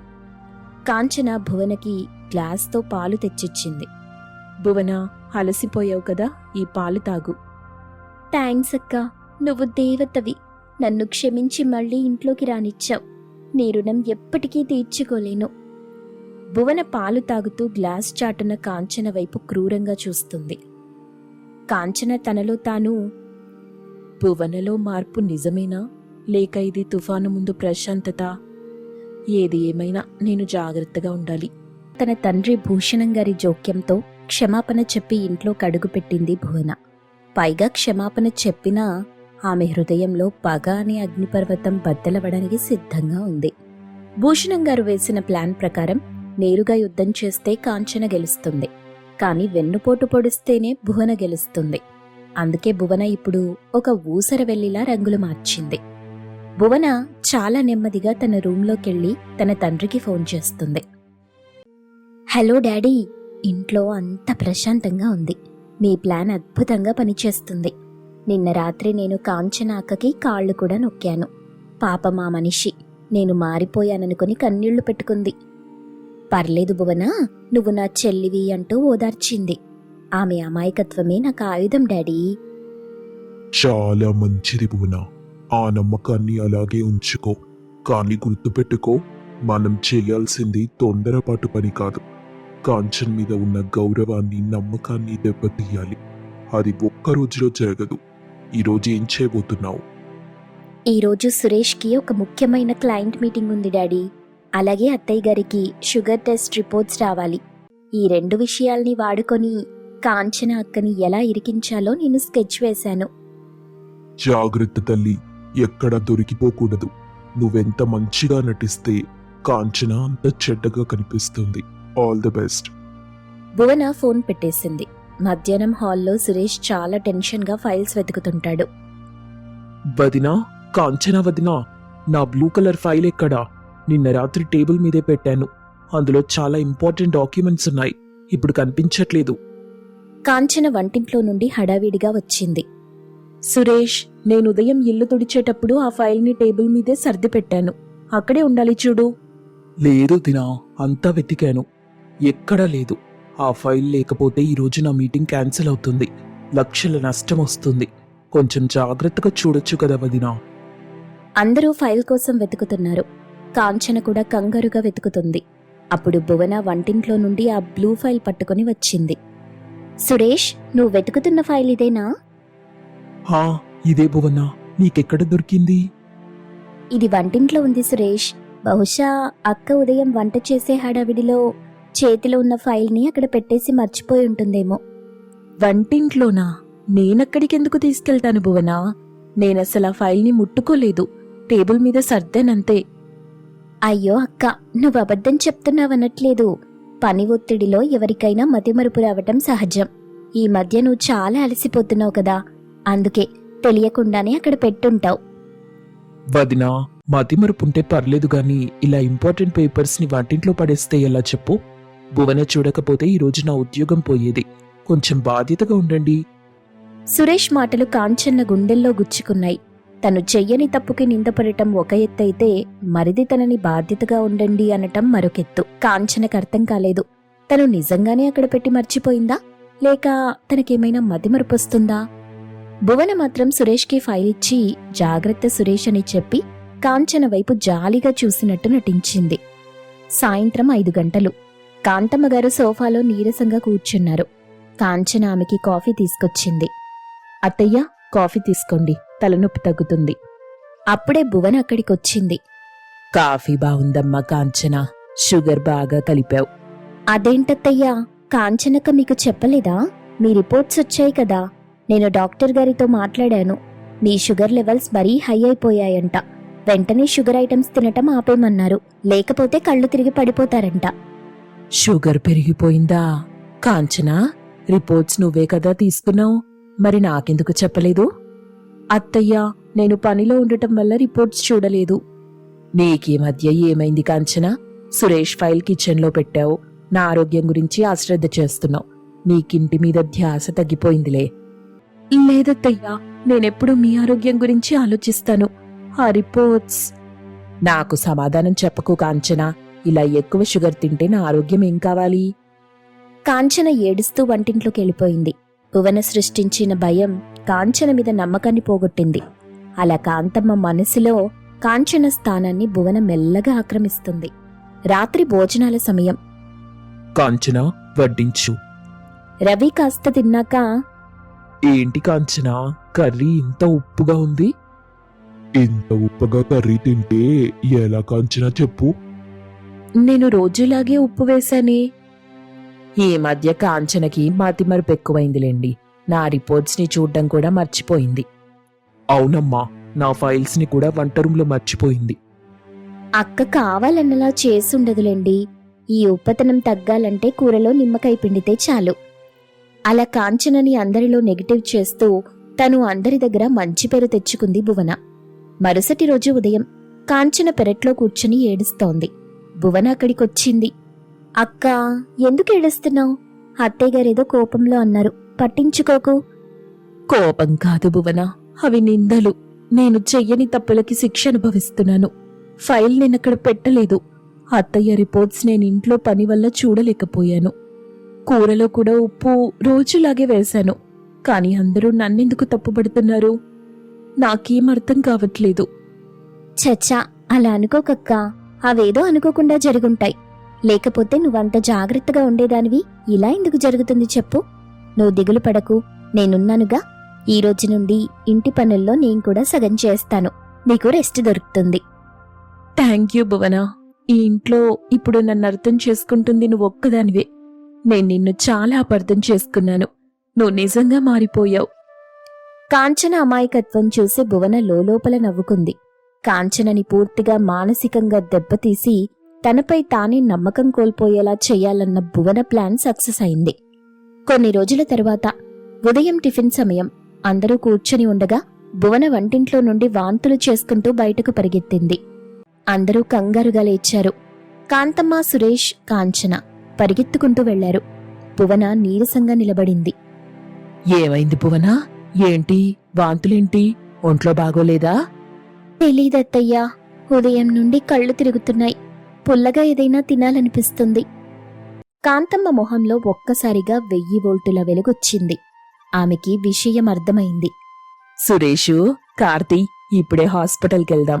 నా ఊహ నిజమైతే ఈరోజు మన ఇంట్లో పండగే. సాయంత్రం హాస్పిటల్ నుండి అందరూ ఇంటికొచ్చారు. కాంతమ్మ చేతిలో స్వీట్ బాక్స్. భువనని చాలా జాగ్రత్తగా నడిపించుకుంటూ తీసుకొస్తున్నారు. అందరూ వినండి, మన ఇంటికి వారసుడు రాబోతున్నాడు. భువన కడుపు పండింది. డాక్టర్ గారు కన్ఫర్మ్ చేశారు. నిజంగానే శుభవార్త కాంతమ్మా. సురేష్, కంగ్రాట్స్ రా. భువనా, కంగ్రాట్స్ తల్లి. ఇల్లంతా పండగ వాతావరణం. సురేష్ భువనని ప్రేమగా చూస్తున్నాడు. భువన మహారాణిలా సోఫాలో కూర్చుంది. ఆమె ముఖంలో గర్వం తాండవిస్తోంది. కాని ఈ సంబరాలకి దూరంగా ఒక స్తంభం చాటున నిలబడి చూస్తోంది కాంచన. ఆమె కళ్ళలో కూడా ఆనందముంది, కాని అంతకంటే ఎక్కువ ఆవేదనుంది. తనలో తాను, దేవుడా, నాకు పెళ్ళై 2 ఏళ్లు దాటింది. ఎన్నో పూజలు చేశాను, నోములు నోచాను, కాని నాకా భాగ్యం ఇవ్వలేదు. భువన పెళ్ళైన 6 నెలలకే తల్లి కాబోతుంది. నాకెందుకీ శిక్ష? అందరూ భువన చుట్టూ చేరారు. కాంచనని ఎవ్వరూ పట్టించుకోవట్లేదు. భువనా, నువ్వసలు జాగ్రత్తగా ఉండాలి. ఈ కాంచన చేతి వంట తినకు. తను మతిమరుపుతో ఉప్పెక్కువేస్తుంది, కారం ఎక్కువేస్తుంది. నీకు బిడ్డకు మంచిది కాదు. ఇకపై వంట నేనే చేస్తాను. అయ్యో అత్తయ్యా, అలా అనకండి. అక్క బాధపడుతుంది. పాపం అక్కకి ఇంకా పిల్లలు పుట్టలేదు కదా. ఇప్పుడు నేను ప్రెగ్నెంట్ అని తెలిస్తే ఒకవేళ అసూయతో. నిజమే భువనా, ఎవరి మనసు ఎవరికి తెలుసు. జాగ్రత్తగా ఉండటమే మంచిది. కాంతమ్మ మాటలు కాంచన గుండెని ముక్కలు చేశాయి. తనకి పిల్లలు లేరని బాధపడుతుంటే తను భువన కడుపున పుట్టబోయే బిడ్డకి హాని చేస్తానని అనుమానిస్తున్నారా? అంత నీచంగా తనని చూస్తున్నారా? కాంచన ఆ అవమానాన్ని భరించలేక తన గదిలోకి పరిగెత్తింది. హాల్లో భువన ఒక గెలుపు నవ్వు నవ్వింది. తనలో తాను, చూసావా అక్క, ఒక్క దెబ్బతో నిన్ను కేవలం పనికిరాని దానిగానే కాదు, ప్రమాదకరమైన దానిలా కూడా మార్చేశాను. ఇప్పుడు ఈ ఇంట్లో నేనే మహారాణిని. భువన ఇప్పుడు గర్భవతి. ఆమెకి అదనపు బలం దొరికింది. కాంచన పూర్తిగా ఒంటరైపోయింది. భువన వలన కాంచననందరూ దూరం పెట్టారు. ఉదయం భువన సోఫాలో మహారాణిలా కూర్చొని ఉంది. కాంచన వంటింట్లో పని చేసుకుంటుంది. అక్కా, కాంచనక్కా. ఏమైంది భువన? ఏమైనా కావాలా? నాకు మామిడికాయ పప్పు తినాలనుంది. ఈ మధ్యాహ్నానికి చేస్తావా? తప్పకుండా భువన, నీకేది తినాలనిపించినా చెప్పు. నీకేం కావాలో అది చేసి పెడతాను. కాంచన, జాగ్రత్త. భువనకి కారం ఎక్కువైతే గ్యాస్ ట్రబుల్ వస్తుంది. పప్పులో నెయ్యి ఎక్కువేయి. పుట్టబోయే బిడ్డకి బలం. అలాగే అత్తయ్యా, మీరు చెప్పినట్టే చేస్తాను. అత్తయ్యా, నా కాళ్ళు లాగుతున్నాయి. అయ్యో భువన. కాంచన, వెళ్ళి తైలం తీసుకురా. భువన కాళ్ళొత్తుదువు గాని. కాంచన మారు మాట్లాడకుండా లోపలికెళ్ళింది. ఆమెకి తెలుసు భువన కావాలని ఇదంతా చేస్తుందని. కాని కాంచన మనసులో మాత్రం ద్వేషం లేదు. నా చెల్లెలు కడుపుతో ఉంది, కష్టపడకూడదు అనే ఆలోచన ఉంది. కాంచన నూనె తెచ్చి భువన కాళ్లకి రాస్తూ నెమ్మదిగా మాలిష్ చేస్తుంటే భువన ముఖంలో ఒక విజయ గర్వం కనిపించింది. చూసావా అక్క, ఒకప్పుడు ఇంటికి పెద్ద కోడలిగా పెత్తనం చేశావు, ఇప్పుడు నా కాళ్ల దగ్గర కూర్చున్నావు అని మనసులో అనుకుంది. సాయంత్రం ఒక పెద్ద కారు కాంతమ్మ ఇంటి ముందాగింది. భువన తండ్రి భూషణం గారు చేతిలో చాలా బరువైన స్వీట్ బాక్సులు, పళ్లతో ఇంట్లోకొచ్చారు. రాఘవయ్య గారు, కాంతమ్మ గారు, రండి బావగారు రండి. ఏంటి ఇన్ని సామాన్లు? నా కూతురు నన్ను తాతయ్యని చేయబోతుంది కదా, మరి ఆ మాత్రం సంబరం ఉండదా? ఇదిగోండి, కాశ్మీర్ నుండి తెప్పించిన కుంకుమ పువ్వు, స్పెషల్ డ్రై ఫ్రూట్స్, అన్ని భువన కోసమే. భువన తండ్రిని చూడగానే లేచి నిలబడింది. డాడీ, కూర్చోమా కూర్చో. నువ్వు నిలబడకూడదు. చాలా సంతోషంగా ఉంది తల్లి. కొందరుంటారు, పెళ్ళై ఏళ్లు గడుస్తున్నా తిని పడుకోవడం తప్ప ఇంటికి వారసునో వారసురాలనో ఇవ్వలేరు. వాళ్ళని చూస్తే జాలేస్తుంది. ఆ మాటలు కాంచనకి ముల్లులా గుచ్చుకున్నాయి. ఆమె కాఫీ కప్పుతో అక్కడికొచ్చింది. ఆమె ముఖం చిన్నబోయింది. కాని ఆ బాధని దిగమింగుకొని, కాఫీ తీసుకోండి బాబాయ్ గారు. ఆ అక్కడ పెట్టు. కాంతమ్మ గారు, మా భువనకి ఏలుటూ రాకూడదు. దేవుడు కొంతమందికే ఈ అదృష్టాన్ని రాసి పెడతాడు. గొడ్డుమొత్తుతనంతో ఉండే వాళ్ళ నీడ కూడా నా కూతురు మీద పడకూడదు. ఆ విషయంలో మీరు జాగ్రత్తగా ఉండాలి. అలాగే అన్నయ్య, మేమున్నాం కదా, మేం చూసుకుంటాం కదా. మావయ్య గారు, వదిన భువనని చాలా బాగా చూసుకుంటుంది. చూసుకోవాలి కదయ్యా మరి, వేరే పనేముంది. కనీసం సేవలు చేసే పుణ్యమైనా వస్తుంది. వచ్చే జన్మలోనైనా ఆ భాగ్యం కలగొచ్చు. కాంచన కళ్ళలో నీళ్లు సుడులు తిరిగాయి. అక్కడ ఒక్క నిమిషం కూడా ఉండలేకపోయింది. వంటింట్లోకెళ్ళి గట్టిగా ఏడ్చింది. ఆ ఏడుపులో అసూయ లేదు, కేవలం తన రాత పట్ల ఆవేదన మాత్రమే. దేవుడా, నాకెందుకీ శిక్ష, అందరూ ఎందుకు నన్నిలా పొడుస్తున్నారు అని కుమిలిపోయింది. రాత్రి సమయం. భువన గదిలో నిద్రపోవడానికి ప్రయత్నిస్తుంది. కాని ఆమెకి నడుము నొప్పి ఎక్కువగా ఉంది. పక్కకి తిరగలేకపోతుంది. సురేష్ గాఢ నిద్రలో ఉన్నాడు. భువనకి దాహం వేస్తుంది, కాని లేవలేకపోతుంది. సురేష్, సురేష్, మంచినీళ్లు. సురేష్ గాఢ నిద్రలో ఉండటం వల్ల లేవలేదు.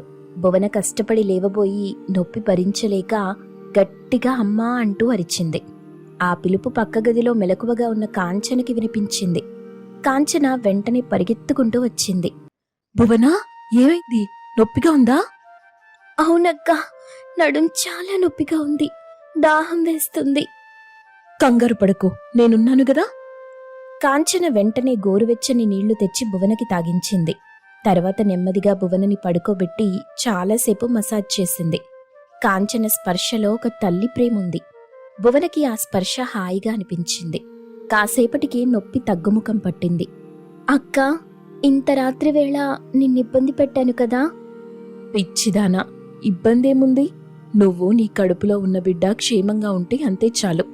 అయినా ఈ సమయంలో నొప్పి సహజమే. నేను పక్కనే కూర్చుంటాను, నువ్వు పడుకో. అక్కా, ఉదయం డాడీ నిన్ను చాలా మాటలన్నారు. నీకు కోపం రాలేదా? నా మీద అసూయగా లేదా? భువనా, ఒక ఆడదానిగా తల్లి కావాలని కోరుకోవటం సహజమే. ఆ అదృష్టం నాకు లేనందుకు బాధగా ఉంది. కాని నీకున్నందుకు అసూయ లేదు. ఎందుకంటే నీ కడుపులో పెరుగుతుంది మనింటి బిడ్డ. రేపు పుట్టాక నన్ను పెద్దమ్మ అని పిలుస్తుంటే ఆ పిలుపుతో నా బాధంతా మాయమైపోతుంది. నీ బిడ్డ నా బిడ్డ వేరు కాదు కదా భువన. కాంచన మాటల్లో నిజాయితీ, కళ్లలోని స్వచ్ఛత చూసి భువన గుండె కరిగింది. ఇన్నాళ్లు తను రాక్షసిలా ప్రవర్తించినా ఆమె దేవతలా ప్రేమిస్తుంది అనిపించింది. భువన కళ్లలో మొదటిసారి పశ్చాత్తాపపు నీళ్లు తిరిగాయి. కొన్ని నెలల తరువాత భువనకి 9వ నెల. కాంచన అన్ని పనులు దగ్గరుండి చూసుకుంది. ఒకరోజు అర్ధరాత్రి భువనకి నొప్పులు మొదలయ్యాయి. ఇల్లంతా హడావిడి. సురేష్ కారు తీశాడు. కాంతమ్మ, రాఘవయ్య గారు కంగారు పడుతున్నారు. కాంచన భువన తల నిమురుతూ ధైర్యం చెప్పింది. భయపడకు భువన, అంతా మంచి జరుగుతుంది. ధైర్యంగా ఉండు. అందరూ హాస్పిటల్కెళ్లారు. భువనని లేబర్ రూంలోకి తీసుకెళ్లారు. Hospital corridor. అందరూ టెన్షన్గా అటూ ఇటూ తిరుగుతున్నారు. భూషణం గారు కూడా వచ్చారు. డాక్టర్ లోపలికెళ్ళి గంటవుతుంది, ఇంకా ఏ వార్త చెప్పటం లేదు. రాఘవయ్య గారు, పెద్ద హాస్పిటల్ కదా, బెస్ట్ డాక్టర్లే కదా. అవును బావగారు, సిటీలో ఇదే పెద్ద హాస్పిటల్, కంగారు పడకండి. అంతలో డాక్టర్ గారు ఆపరేషన్ థియేటర్ నుండి బయటకొచ్చారు. మిస్టర్ సురేష్, పరిస్థితి కొంచెం క్రిటికల్గా ఉంది. ఏమైంది డాక్టర్? భువనకి పేషెంట్కి సడన్గా బీపీ డ్రాప్ అయింది. బ్లడ్ చాలా లాస్ అవుతుంది. హిమోగ్లోబిన్ లెవెల్స్ పడిపోయాయి. ఇమీడియట్గా బ్లడ్ ఎక్కించాలి, లేకపోతే తల్లికి బిడ్డకి ఇద్దరికి ప్రమాదం. బ్లడ్ కావాలా? నా దగ్గర కోట్లున్నాయి డాక్టర్. ఎంత ఖర్చైనా పర్లేదు, బ్లడ్ తెప్పించండి. ఇక్కడ సమస్య డబ్బు కాదు సార్, బ్లడ్ గ్రూప్. పేషెంట్ది ఓ నెగిటివ్. ఇది చాలా రేర్ గ్రూప్. మా బ్లడ్ బ్యాంక్లో ప్రస్తుతం స్టాక్ లేదు. సిటీలో ఉన్న అన్ని బ్లడ్ బ్యాంక్స్కి ఫోన్ చేశాం, ఎక్కడా దొరకట్లేదు.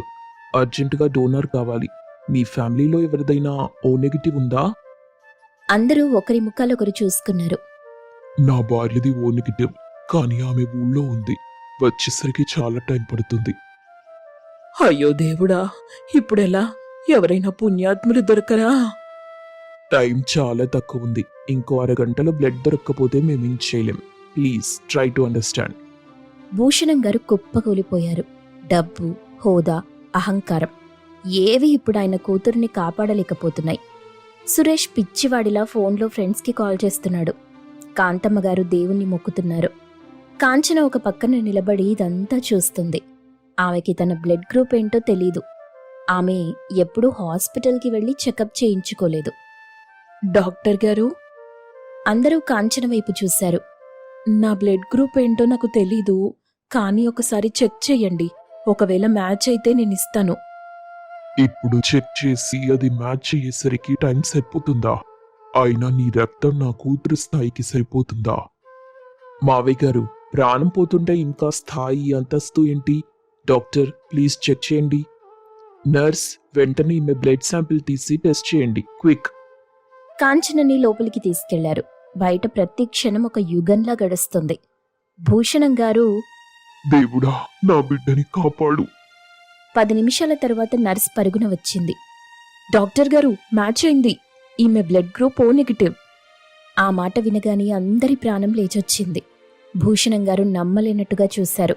తను ఎవరినైతే గొడ్డుమోతు అని తిట్టారో, ఎవరి నీడ పడకూడదన్నారో, ఆమె ఇప్పుడు తన కూతురికి రక్తమిచ్చి ప్రాణం పోయబోతుంది. కాంచన బెడ్ మీద పడుకొనుంది. దేవుడా, నా చెల్లిని ఆ బిడ్డని కాపాడు. నా ప్రాణం పోయినా పర్లేదు, వాళ్ళు బ్రతకాలి అని మనసులో అనుకుంది కాంచన.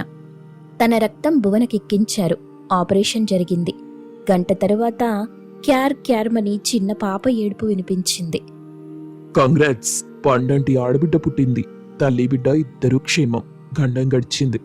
కాంచన గారు సమయానికి రక్తం ఇవ్వకపోతే మేము రక్షించలేకపోయేవాళ్లం. Thank you doctor, thank you so much. 2 రోజుల తరువాత భువన బెడ్ మీదుంది. భువనకి స్పృహొచ్చింది. విషయం మొత్తం సురేష్ చెప్పాడు ఆమెకి. గదిలో భూషణం, కాంతమ్మ, రాఘవయ్య, రవి, కాంచన అందరూ ఉన్నారు.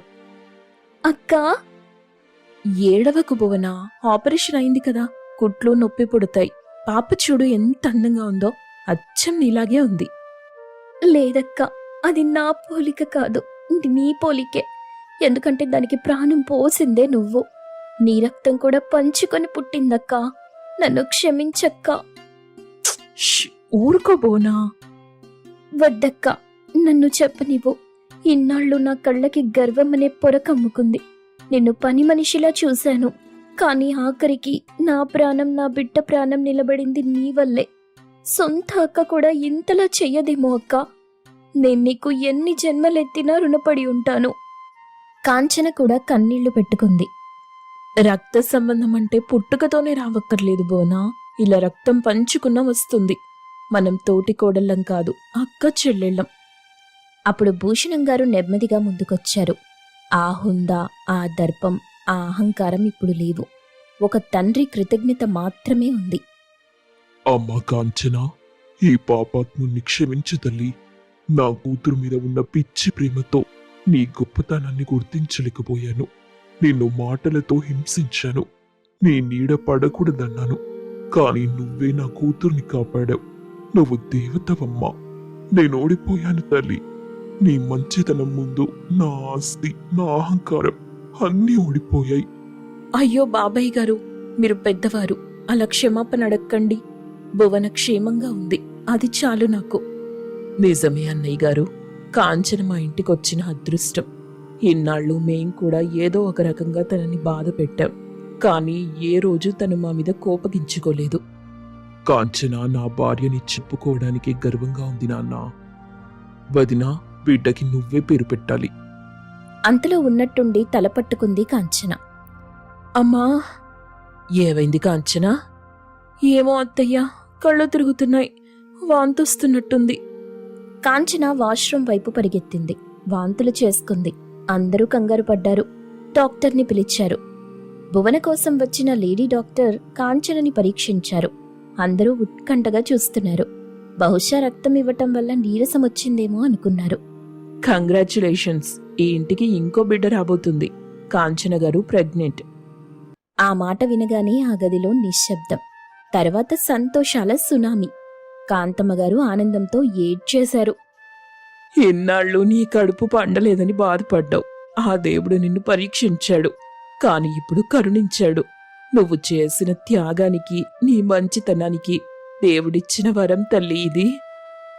థ్యాంక్ యూ అత్తయ్యా. చూసావాక్క, నువ్వు నా బిడ్డని నీ బిడ్డ అనుకున్నావు. అందుకే దేవుడు నీకు వెంటనే ఇంకో బిడ్డనిచ్చాడు. ఇప్పుడు మన పిల్లలిద్దరూ ఒకేసారి పెరుగుతారు. మనం కలిసి పెంచుదాం. కాంచన, ఇన్నాళ్ళు మనం పడిన బాధంతా పోయింది. ఒకప్పుడు విడిపోయిన మనసులు ఇప్పుడు ప్రేమ అనే దారంతో గట్టిగా ముడిపడ్డాయి. ఆ ఇంట్లో ఇక తోటి కోడళ్ల గొడవలు లేవు. అత్తా కోడళ్ల పోరుండదు. మనిషిని మనిషిగా ప్రేమించటం, కష్టంలో ఉన్నప్పుడు ఆదుకోవటం, తప్పు చేసినప్పుడు క్షమించటం, ఇదే జీవితం. కాంచన ఓర్పు, భువన మార్పు ఇంటిని స్వర్గంగా మార్చేశాయి. తోడికోడళ్ళంటే శత్రువులు కాదు, ఒకే ఇంటికి వచ్చిన తోబుట్టువులు అని నిరూపించారు.